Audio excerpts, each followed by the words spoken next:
Hello दोस्तों, आप भी अपनी बेटी का वैवाहिक जीवन खुश देखना चाहते हैं तो उन्हें एक अच्छी सीख दें। मम्मी पापा 11 बजे की गाड़ी से आ रहे हैं। फोन की घंटी तो सुनी मगर आलस की वजह से रजाई में ही लेटी रही। उसके पति राहुल को आखिर उठना ही पड़ा।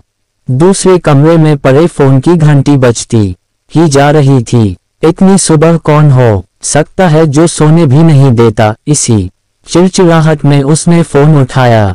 हेलो, कौन? तभी दूसरी तरफ से आवाज सुन सारी नींद खुल गई।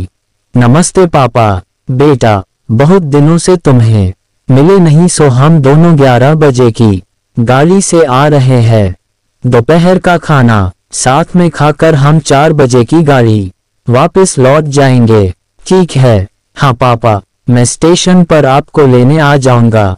फोन रखकर वापस कमरे में आकर उसने रचना को बताया कि मम्मी पापा 11 बजे की गाड़ी से आ रहे हैं और दोपहर का खाना हमारे साथ ही खाएंगे। रजाई में घुसी रचना का पारा एकदम 7वें आसमान पर चढ़ गया। कोई इतवार को भी सोने नहीं देता। अब सबके के लिए खाना बनाओ, पूरी नौकरानी बना दिया है। गुस्से से उठी और बाथरूम में घुस गई। राहुल हक्का बक्का हो उसे देखता ही रह गया। जब वो बाहर आई तो राहुल ने पूछा, क्या बनाओगी? गुस्से से भरी रचना ने तुनक के जवाब दिया, अपने को तल के खिला दूंगी। राहुल चुप रहा और मुस्कुराता हुआ तैयार होने में लग गया। स्टेशन जो जाना था। थोड़ी देर बाद गुस्सेल रचना को बोल कर वो मम्मी पापा को लेने स्टेशन जा रहा है। वो घर से निकल गया। रचना गुस्से में बड़बड़ाते हुए खाना बना रही थी। दाल सब्जी में नमक मसाले ठीक है या नहीं की परवाह किए बिना बस करछी चलाए जा रही थी। कच्चा पक्का खाना बना बेमन से परांठे तलने लगी तो कोई कच्चा तो कोई जला हुआ। आखिर उसने सब कुछ खत्म किया। नहाने चली गई। नहा के निकली और तैयार हो सोफे पर बैठ मैगजीन के पन्ने पलटने लगी। उसके मन में तो बस ये चल रहा था कि सारा संडे खराब कर दिया। बस अब तो आएं, खाएं और वापस जाएं। थोड़ी देर में घर की घंटी बजी तो बड़े बेमन से उठी और दरवाजा खोला। दरवाजा खुलते ही उसकी आंखें हैरानी से फटी की फटी रह गई और मुंह से एक शब्द भी नहीं निकल सका। सामने राहुल के नहीं उसके अपने मम्मी पापा खड़े थे जिन्हें राहुल स्टेशन से लाया था। मम्मी ने आगे बढ़कर उसे झिंझोड़ा, अरे क्या हुआ? इतनी हैरान परेशान क्यों लग रही है? क्या राहुल ने बताया नहीं कि हम आ रहे हैं?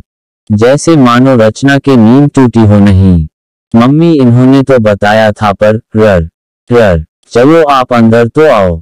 राहुल तो अपनी मुस्कुराहट रोक नहीं पा रहा था। कुछ देर इधर उधर की बातें करने में बीत गया। थोड़ी देर बाद पापा ने कहा, रचना गप्पे ही मारती रहोगी या कुछ खिलाओगी भी? ये सुन रचना को मानो सांप सूंघ गया हो। क्या करती? बेचारी को अपने हाथों ही से बनाए अधपक्के और जले हुए खाने को परोसना पड़ा। मम्मी पापा खाना तो खा रहे थे मगर उनकी आंखों में एक प्रश्न था जिसका वो जवाब ढूंढ रहे थे। आखिर इतना स्वादिष्ट खाना बनाने वाली उनकी बेटी आज उन्हें कैसा खाना खिला रही है? रचना बस मुंह नीचे किए बैठी खाना खा रही थी। मम्मी पापा से आंख मिलाने की उसकी हिम्मत नहीं हो पा रही थी। खाना खत्म कर सब ड्राइंग रूम में आ बैठे।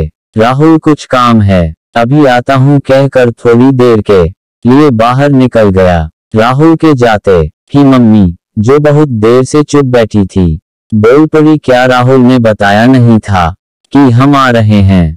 तो अचानक रचना के मुंह से निकल गया, उसने सिर्फ ये कहा था कि मम्मी पापा लंच पर आ रहे हैं। मैं समझी उसके मम्मी पापा आ रहे हैं। फिर क्या था? रचना की मम्मी को समझते देर नहीं लगी कि ये मामला है। बहुत दुखी मन से उन्होंने रचना को समझाया, बेटी हम हो या उसके मम्मी पापा, तुम्हें तो बराबर का सम्मान करना चाहिए। मम्मी पापा क्या कोई भी घर आए तो खुशी खुशी अपनी हैसियत के मुताबिक उसकी सेवा करो।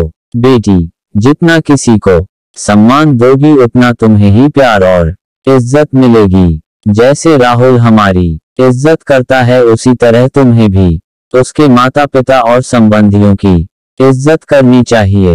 रिश्ता कोई भी हो, हमारा या उसका, कभी फर्क नहीं करना। रचना की आंखों में आंसू आ गए और अपने को शर्मिंदा महसूस कर उसने मम्मी को वचन दिया कि आज के बाद फिर ऐसा कभी नहीं होगा।